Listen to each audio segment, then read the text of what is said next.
ANM GNM entrance exam 2025 के लिए यह क्लास बहुत ही इम्पोर्टेंट होने वाला है। जैसा कि आप लोगों को मालूम है कि हम लोग पिछले क्लास में 50 MCQ क्वेश्चन यानी कि मैग्नीशियम पाया जाता है, कहाँ पाया जाता है, क्लोरोफिल में, एक क्वेश्चन हम लोग पिछले क्लास में देखे थे। आपको मालूम है कि हम लोग पिछले क्लास में 100 MCQ क्वेश्चन करने वाले थे, लेकिन कुछ कारणवश हम 50 क्वेश्चन पे ही उस क्लास को रोक दिए थे। उस क्लास को आज कंटिन्यू हम कर रहे हैं। तो इसका PDF भी और उसका PDF दोनों का PDF आपको एक साथ सेंड कर देंगे आपको टेलीग्राम चैनल पे। तो चलिए हम लोग क्वेश्चन 51 से स्टार्ट करते हैं। यहाँ पे क्या क्वेश्चन है कि पादप हार्मोन का उदाहरण है। पादप हार्मोन का इनमें से कौन सा उदाहरण है?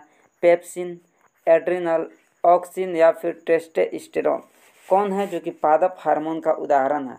तो देखिए, इनमें से जो पादप हार्मोन का उदाहरण है वो ऑक्सिन होता है। ऑक्सिन जो होता है वो पादप हार्मोन का उदाहरण है। ऑक्सिन क्या कार्य करता है पादप में?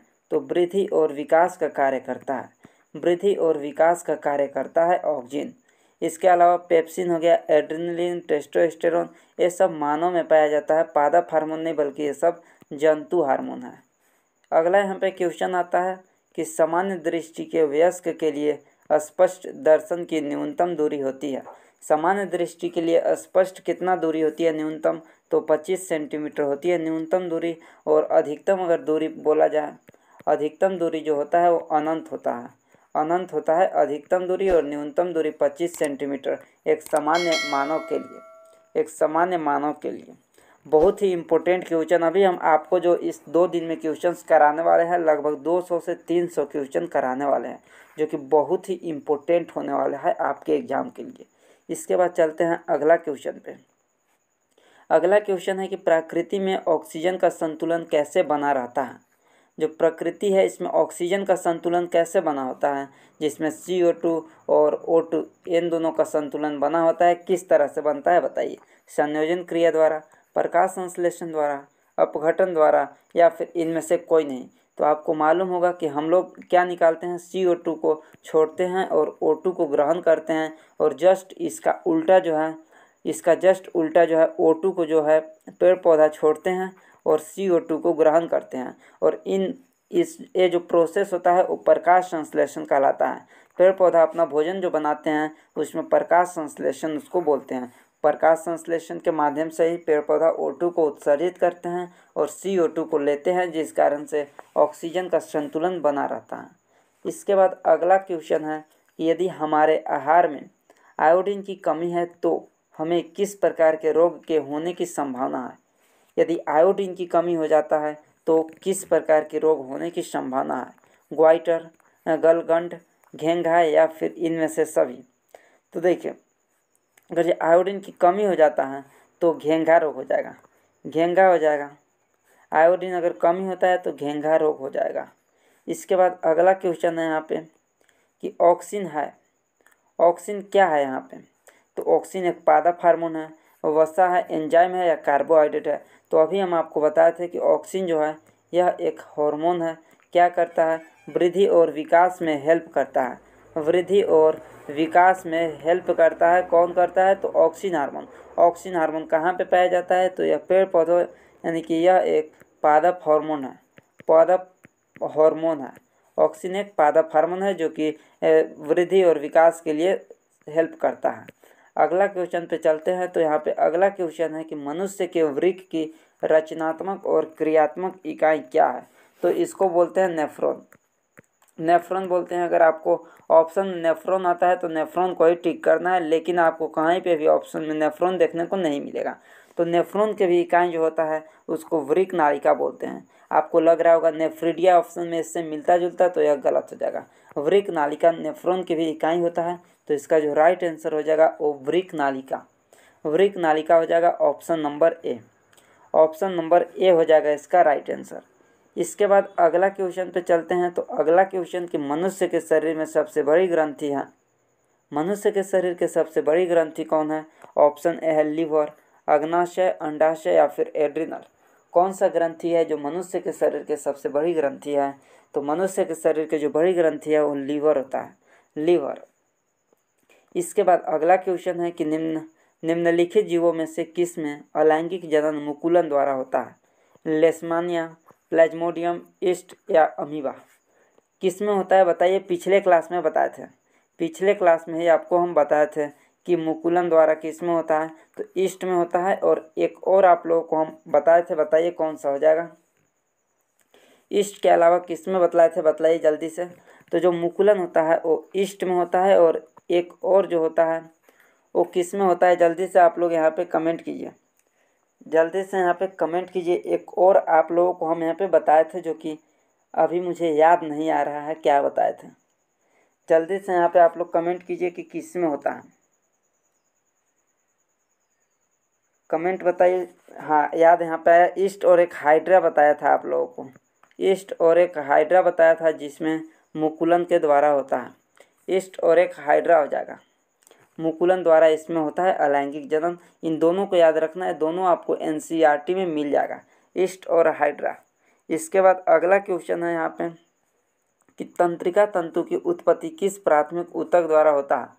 तंत्रिका तंतु की उत्पत्ति किस प्राथमिक ऊतक द्वारा होता है? एस्टोडर्म, मेसोडर्म, एंडोडर्म या इनमें से कोई नहीं, या एक्टोडर्म होगा। फर्स्ट वाला जो है एक्टोडर्म। तो देखिए इसका जो राइट आंसर हो जाएगा वो एक्टोडर्म हो जाएगा, एक्टोडर्म हो जाएगा, ऑप्शन ए। जो यहाँ पे जो भ्रूण का विकास होता है इस समय 3 प्राथमिक परत बनती है, जो कि एक होता है एक्टोडर्म, मेसोडर्म और एंडोडर्म। ये 3 परत होता है, लेकिन यहाँ पे जो तंत्रिका तंतु की उत्पत्ति के लिए जो हेल्प करते हैं वो एक्टोडर्म होते हैं। इसके बाद अगला क्वेश्चन कि रुधिर चाप इनमें से कौन नियंत्रित करता है? जो रुधिर चाप होते हैं वो नियंत्रित कौन करता है? थाइमस, थायराइड, एड्रिनल या फिर वृषण? तो इसका नियंत्रण कौन करता है? तो एड्रिनल ग्रंथिया द्वारा इसका नियंत्रित होता है, एड्रिनल ग्रंथिया के द्वारा नियंत्रित होता है, एड्रिनल ग्रंथिया के द्वारा। अगला यहाँ पे क्वेश्चन कि पुष्पी पौधों में लैंगिक जनन किसके द्वारा होता है? पुष्पी पौधों में लैंगिक जनन पत्तियां द्वारा, तने द्वारा, फूलों द्वारा या फिर बीज द्वारा? बताइए, एक क्वेश्चन आपको बताया हुआ है, पहले के क्लास में बताया हुआ क्वेश्चन है, बताइए। अभी हम लोगों का यहाँ पर रिवीजन हो रहा है, रिवीजन हो रहा है क्योंकि अब हम लोगों का एग्ज़ाम बस तुरंत होने वाला है। तो एग्ज़ाम से पहले रिवीजन बहुत ही इम्पोर्टेंट होता है, ताकि आपका जितना भी पहले का क्वेश्चन किया हुआ है सारा का सारा चीज़ आपका रिवाइज हो जाएगा। तो बताइए क्या हो जाएगा? फूलों द्वारा होता है, फूलों द्वारा होता है। परागकण आप लोग पढ़े होंगे, वर्तिकाग्र, वर्तिका, ये सारा कुछ आप लोगों को बताया हुआ सारा कुछ है, तो फूलों द्वारा होता है। अगला यहाँ पे क्वेश्चन कि मनुष्य में कितने जोड़े गुणसूत्र पाए जाते हैं? तो कितने जोड़े पाए जाते हैं? 23 पेयर्स, 23 पेयर्स। अगर संख्या पूछा जाए तो 46। अगर यहाँ पे जोड़ी ना पूछकर सिर्फ कितने गुणसूत्र पाए जाते हैं तो 46, और यहाँ पेयर में पूछ दिया तो 23 पेयर। अगला यहाँ पे क्वेश्चन आता है कि नर युग्मक एवं मादा युग्मक के संलयन को कहते हैं किण्वक, निषेचन, अंकुरण या परागकण? तो इसको बोलते हैं फर्टिलाइजेशन, फर्टिलाइजेशन यानी निषेचन।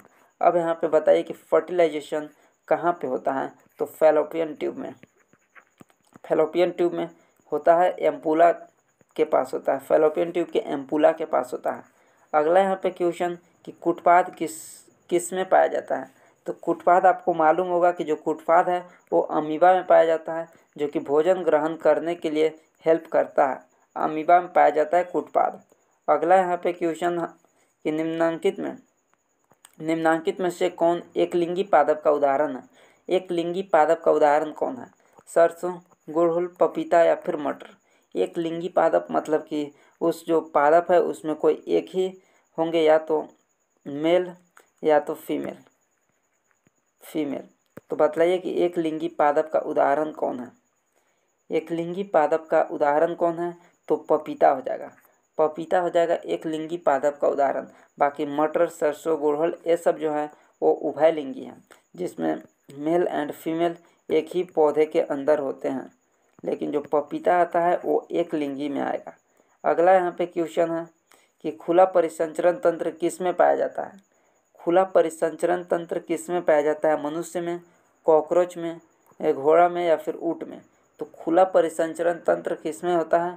तो कॉकरोच में होता है, कॉकरोच में होता है खुला परिसंचरण तंत्र। इसके बाद अगला क्वेश्चन है यहाँ पे, परागकोश में होता है। ऑप्शन ए बादल, अंडाशय, अंडप या फिर परागकण। परागकोश के अंदर क्या होते हैं? तो परागकोश के अंदर परागकण होते हैं, परागकण होते हैं। ऑप्शन नंबर डी, परागकण होते हैं। इसके बाद अगला यहाँ पे क्वेश्चन है कि फूल में नर प्रजनन अंग होता है, क्या होता है यहाँ पे बताइए। हम आप लोगों को पहले की क्लास में टोटल फूल का यहाँ पे, पुष्प का यहाँ पे आपको इमेज के थ्रू बताया है कि नर प्रजनन में क्या होते हैं, और यहाँ पे स्त्री केसर, पुंग केसर, उसमें क्या क्या होते हैं, सारा कुछ बताया है। तो हम आपको बतलाए थे जो स्त्री केसर होते हैं वो स्त्री केसर जो होते हैं वो मादा भाग होते हैं, और पुंकेसर जो होते हैं वो नर प्रजनन के अंग होते हैं। स्त्री केसर के अंदर अंडप आता है, वर्तिका अगर आता है, वर्तिका आता है, अंडाशय, ये सब आते हैं स्त्री केसर के अंदर, और पुंकेसर यह हो जाएगा नर प्रजनन अंग। इसके बाद अगला यहाँ पे पुंकेसर के अंदर परागकण हो जाते हैं, परागकण, तंतु वगैरह ये सब होते हैं नर प्रजनन अंग के अंतर्गत। अगला क्वेश्चन है कि अंडाणु निकलता है। ऑप्शन है योनि से, गर्भाशय यानी कि अंडाशय से, या फिर फैलोपियन ट्यूब से। कहाँ से निकलता है? तो इसका राइट आंसर हो जाएगा ऑप्शन नंबर सी, अंडाशय से। अगला क्वेश्चन है यहाँ पे कि स्वपरागण निम्नांकित में से किस पौधों में होता है? उभयलिंगी में, एक लिंगी में, अलिंगी में, या इन सभी में? किस में होता है स्वपरागण निषेचन? स्वपरागण निषेचन किस में होता है? तो उभयलिंगी में होगा। एक लिंगी में पॉसिबल नहीं है, क्योंकि उसमें या तो मेल या तो फीमेल एक ही अंग होंगे, लेकिन उभयलिंगी में दोनों उपस्थित होते हैं, जिससे कि स्वपरागण हो सकते हैं। इसका राइट आंसर हो जाएगा ऑप्शन नंबर ए।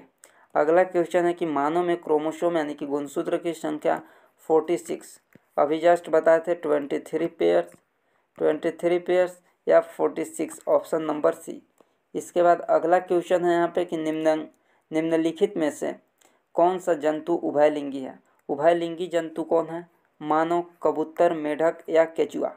तो उभयलिंगी जंतु जो हो जाएगा वो केचुआ हो जाएगा, केचुआ हो जाएगा उभयलिंगी जंतु। इसके बाद अगला यहाँ पे क्वेश्चन है कि द ओरिजिन ऑफ स्पीसीज किसके द्वारा लिखी गई? द ओरिजिन ऑफ स्पीसीज किसके द्वारा लिखी गई? वाइसमैन, लैमार्क, चार्ल्स डार्विन, या इनमें से सभी के द्वारा? तो द ओरिजिन ऑफ स्पीसीज जो बुक है वो लिखा गया था किसके द्वारा? तो मेंडल, चार्ल्स को, एक सेकेंड यहाँ पे, चार्ल्स डार्विन के द्वारा लिखा गया था। कब लिखा गया था? तो 1859 में लिखा गया था। चार्ल्स डार्विन के द्वारा लिखा गया था 1859 में। और यह किस पर आधारित है? तो यह विकास के सिद्धांत पर आधारित है। यह जो बुक है वो विकास के सिद्धांत पर आधारित है। अगला यहाँ पे क्वेश्चन है कि अगर किसी व्यक्ति में लिंग गुणसूत्र XY उपस्थित है तो उस व्यक्ति का लिंग क्या होगा? XY उपस्थित है तो क्या होगा, और XX उपस्थित है तो क्या होगा? XX यानी कि स्त्री और XX यानी कि XY यानी कि पुरुष। तो क्या हो जाएगा इसका right answer? Option number B, option number B. इसके बाद अगला यहाँ पे क्वेश्चन है कि मानव में लिंग गुणसूत्र कौन है? तो मानव में जो लिंग गुणसूत्र होते हैं वो XY होते हैं, XY होते हैं। और अलिंग गुणसूत्र कौन होते हैं? अलिंग में आ जाएगा XX, अलिंग गुणसूत्र, और लिंग गुणसूत्र XY। इसके बाद अगला यहाँ पे क्वेश्चन है कि अगर संतान को पिता से X गुणसूत्र वंशानुगत हुआ तो उसका लिंग क्या होगा? तो यहाँ पे देखें X और X यहाँ पे माता से और XY पिता से। तो देखिए यहाँ से क्या आएगा, आपको इसका आंसर खुद यहाँ पे जानना है। देखिए यहाँ से क्या आएगा, X ही आएगा, और यहाँ से अगर जो X आता है या तो Y आता है, तो यहाँ से क्या आया, X आया है, तो X और X यहाँ से मिलता है, तो क्या बनेगा? अगर यहाँ से Y आता तो क्या बनता बताइए? Y आता तो क्या बनता? X आया है तो स्त्री, अगर जो Y आता तो यहाँ से पुरुष बनता। क्या हो जाएगा इसका राइट आंसर?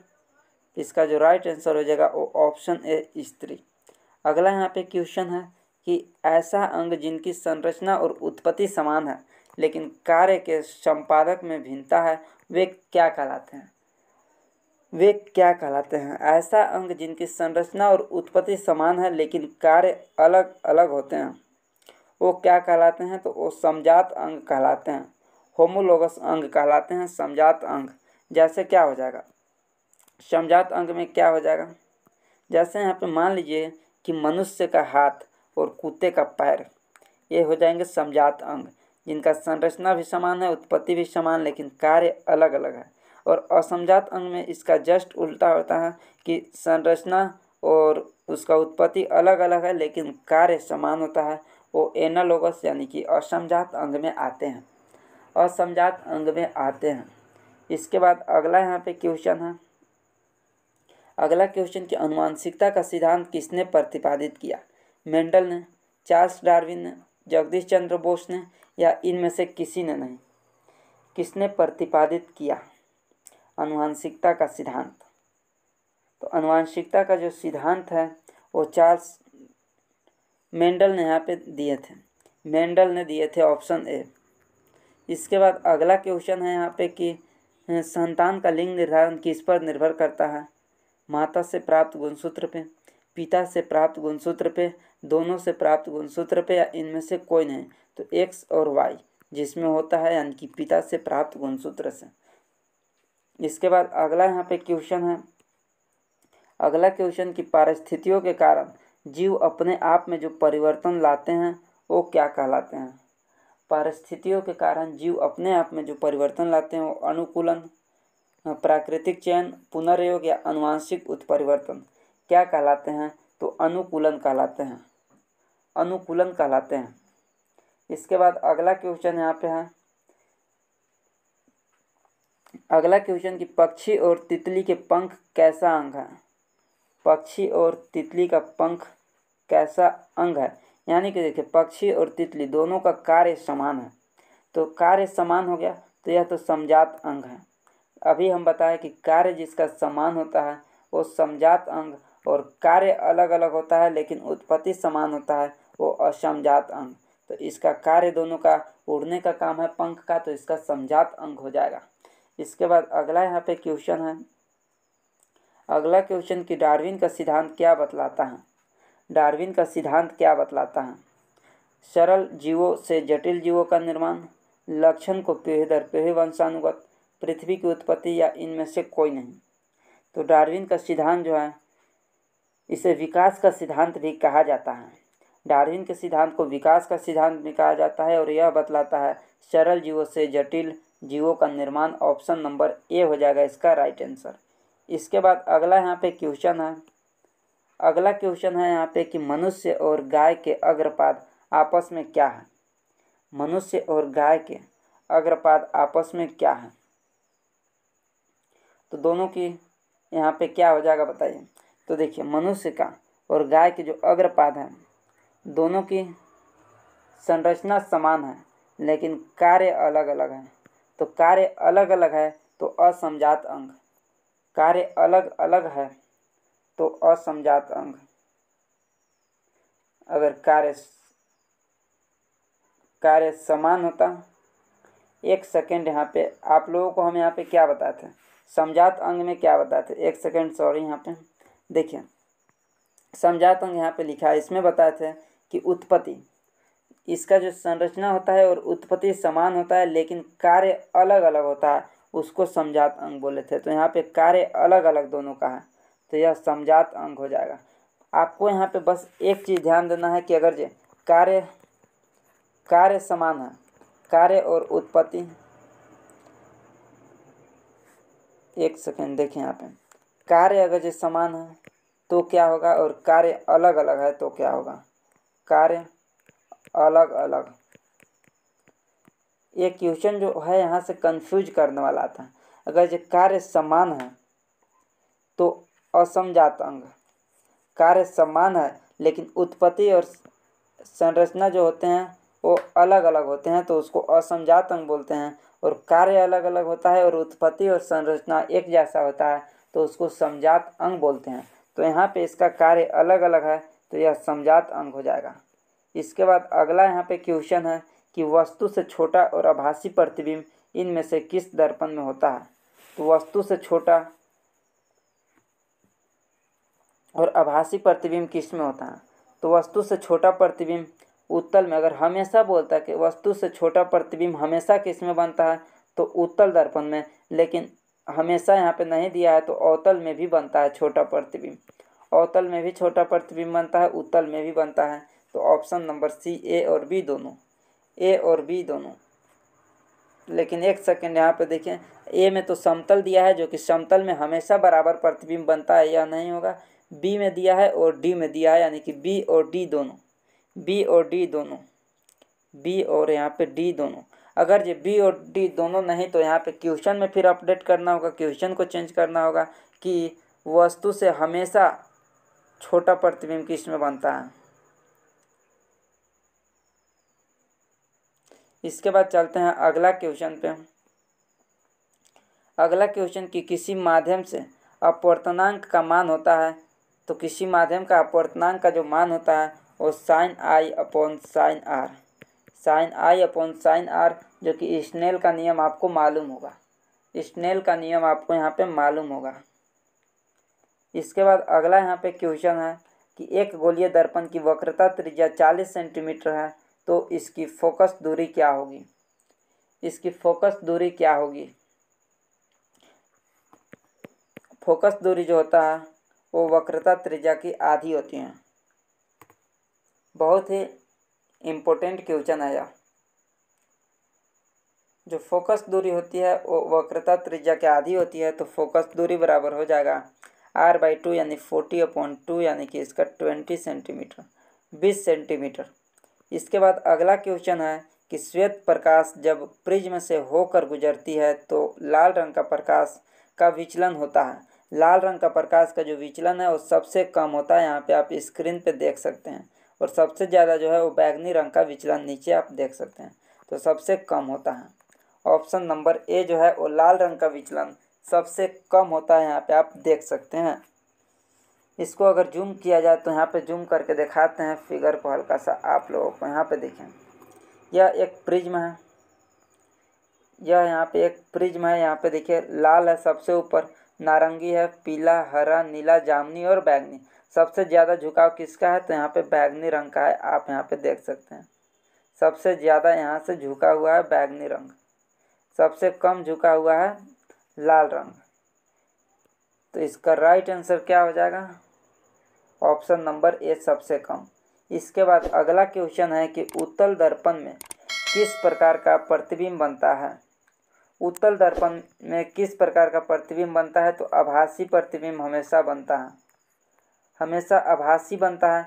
और आभासी बनता है तो क्या बनेगा, वास्तविक बनेगा। तो ए और बी दोनों आभासी और वास्तविक, और हमेशा छोटा प्रतिबिंब भी बनता है, इसको भी ध्यान में देना है। अगला यहाँ पे क्वेश्चन है कि प्रिज्म द्वारा उत्पन्न श्वेत प्रकाश के स्पेक्ट्रम में किस रंग का किरण झुकाव अधिक होता है, तो सबसे अधिक झुकाव बैगनी रंग का होता है। अभी हम लोग जस्ट यहाँ पे देखे, और सबसे कम झुकाव जो होता है वो लाल रंग का होता है। लाल रंग का झुकाव सबसे कम और बैगनी रंग का झुकाव सबसे ज़्यादा होता है। इसके बाद अगला क्वेश्चन है यहाँ पे कि दाढ़ी बनाने के लिए उपयोग में आने वाला दर्पण होता है, तो अवतल दर्पण का उपयोग होता है, अवतल दर्पण का उपयोग होता है। अगला यहाँ पे क्वेश्चन है कि निर्गत किरण तथा अभिलंब के बीच का कोण को क्या कहते हैं, तो निर्गत किरण और अभिलंब के बीच का कोण को क्या कहते हैं, तो इसको बोलते हैं निर्गत कोण ही बोलते हैं, निर्गत कोण ही बोलते हैं। यहाँ पे देख लीजिए आप लोग फिगर में, यहाँ पे है यह निर्गत किरण है, और यहाँ पे खींचते हैं एक अभिलंब, और इसके जो कोण है इन दोनों के बीच के कोण को निर्गत कोण ही बोलते हैं, निर्गत कोण ही बोलते हैं। इसका ऑप्शन नंबर सी हो जाएगा राइट आंसर। इसके बाद अगला यहाँ पे क्वेश्चन है कि दूरदृष्टि वाली आँख साफ साफ देख सकती है। दूरदृष्टि वाली आँख कहाँ, किस वस्तु को, दूर की वस्तु को, निकट की वस्तु को, बड़ी वस्तु को, या इनमें से कोई नहीं। तो जो दूरदृष्टि वाली आँख है वो दूर की वस्तु को स्पष्ट देख सकता है, दूर की वस्तु को स्पष्ट देख सकता है। अगला यहाँ पे क्वेश्चन है कि किसी ठोस में बाहर की ओर उभरे दो गोलीय पृष्ठ को क्या कहते हैं, तो बाहर की तरह उभरे दो गोलीय पृष्ठ को क्या बोलते हैं, इसको बताइए। एक कौन सा लेंस है, इसको बताइए कौन सा लेंस है, तो यह उत्तल लेंस है, उत्तल लेंस है। और अवतल लेंस अंदर की ओर इस तरह से झुका होता है, यह अवतल लेंस होता है और यह जो है उत्तल लेंस। तो इसका हो जाएगा ऑप्शन नंबर सी उत्तल लेंस। अगला यहाँ पे क्वेश्चन है कि सामान्य नेत्र का दूर बिंदु अनंत पे होता है। सामान्य नेत्र का दूर बिंदु और निकट बिंदु जो होता है वो 25 सेंटीमीटर होता है। निकट बिंदु 25 सेंटीमीटर। अगला क्वेश्चन है कि मानव नेत्र किस प्रकार का लेंस पाया जाता है। मानव नेत्र में क्रिस्टलीय लेंस या फिर उसको उत्तल लेंस भी बोलते हैं, उत्तल लेंस पाया जाता है। यहाँ पे आप फिगर देख सकते हैं और इस फिगर यहाँ पे आप लोग देखिए, जूम कर दिए इसको हम। यहाँ पे देखिए क्रिस्टलीय लेंस दिया गया है यहाँ पे, या उत्तल लेंस भी इसको बोलते हैं। और इसमें कहाँ पे इमेज बनता है, प्रतिबिंब यहाँ पे देखिए दृष्टि पटल पे बनता है। दृष्टि पटल या फिर इसको रेटिना, दृष्टि पटल को रेटिना भी बोलते हैं। रेटिना पे इसका इमेजेज बनता है। इसके बाद अगला क्वेश्चन है यहाँ पे। अगला क्वेश्चन क्या है कि आँख की पुतली किस प्रकार कार्य करती है। आँख की जो पुतली है वो किस प्रकार कार्य करती है। एक त्रिका की भांति, पुतली की भांति, परितारिका की भांति या परिवर्ती द्वारक की भांति। आँख की जो पुतली है वो परिवर्ती द्वारक की भांति कार्य करती है। परिवर्ती द्वारक की भांति कार्य करती है, ऑप्शन नंबर डी। इसके बाद अगला यहाँ पे क्वेश्चन कि प्रकाश के अपवर्तन के कितने नियम हैं। तो 2 नियम और प्रकाश के परावर्तन के भी 2 नियम हैं। परावर्तन और अपवर्तन दोनों का 2-2 नियम है। अगला क्वेश्चन है यहाँ पे कि स्पेक्ट्रम प्राप्त करने के लिए निम्न में से किसका उपयोग करते हैं। कांच के सिल्ली का, अवतल दर्पण का, उत्तल लेंस का या फिर प्रिज्म का। तो स्पेक्ट्रम प्राप्त करने के लिए प्रिज्म का उपयोग करते हैं। प्रिज्म का उपयोग करते हैं, ऑप्शन नंबर डी। प्रिज्म का उपयोग करते हैं। इसके बाद अगला यहाँ पे क्वेश्चन है कि दीर्घ दृष्टि दोष वाले व्यक्ति के चश्मे में लगा होता है। दीर्घ दृष्टि दोष वाले व्यक्ति के चश्मे में क्या लगा होता है। अवतल लेंस, बेलनाकार लेंस, उत्तल लेंस या इनमें से कोई नहीं। बहुत बार बतला चुके हैं, निकट दृष्टि दोष और दूर दृष्टि दोष के चश्मे में क्या लगता है। तो दूर दृष्टि वाले में उत्तल लेंस और निकट दृष्टि दोष वाले में अवतल लेंस का यूज करते हैं। अगला यहाँ पे क्वेश्चन है, मानव नेत्र जिस भाग पर प्रतिबिंब बनाते हैं वह दृष्टि पटल कहलाता है, रेटिना कहलाता है। अभी हम आप लोगों को बताए थे, रेटिना कहलाता है। रेटिना कहलाता है। कॉर्निया क्या होता है, तो आँख के जो बाहरी पारदर्शी भाग होता है जो कि प्रकाश को प्रवेश करने देता है। परितारिका जो होता है यह आँख के पुतली को नियंत्रित करता है। और पुतली क्या होता है, तो जो पुतली होता है आँख के बीच का काला जो भाग होता है जो कि प्रकाश को अंदर जाने देता है वह पुतली होता है। और दृष्टि पटल जहाँ पे इमेज बनाता है इसको रेटिना भी बोलते हैं। अगला यहाँ पे क्वेश्चन है, अगला क्वेश्चन कि निकट दृष्टि दोष को दूर करने के लिए किस लेंस का व्यवहार करते हैं। अभी हम आप लोगों को जस्ट बताए हैं, इसको बताइए कि किसका उपयोग करते हैं। अभी बस 2 मिनट पहले बताए थे दूर दृष्टि दोष में किसका उपयोग करते हैं और निकट दृष्टि दोष में किसका उपयोग करते हैं। जल्दी से आप लोग इसको बताइए और कमेंट बॉक्स में इसका आंसर बताइएगा। बाकी इसका PDF आप लोगों को टेलीग्राम पर मिल जाएगा। और यही था आपका 50 क्वेश्चन। ये 51 क्वेश्चन था और पहले 50 क्वेश्चन कराए, टोटल 101 क्वेश्चन हो गया। बाकी आप लोग चैनल को सब्सक्राइब कीजिए और अपने सभी दोस्तों के पास शेयर ज़रूर कीजिएगा। शेयर आप लोग ज़रूर कीजिएगा। इस क्लास को लाइक भी कर दीजिए और इसका आंसर आप लोग कमेंट बॉक्स में ज़रूर बताइएगा। मिलते हैं अगली क्लास में।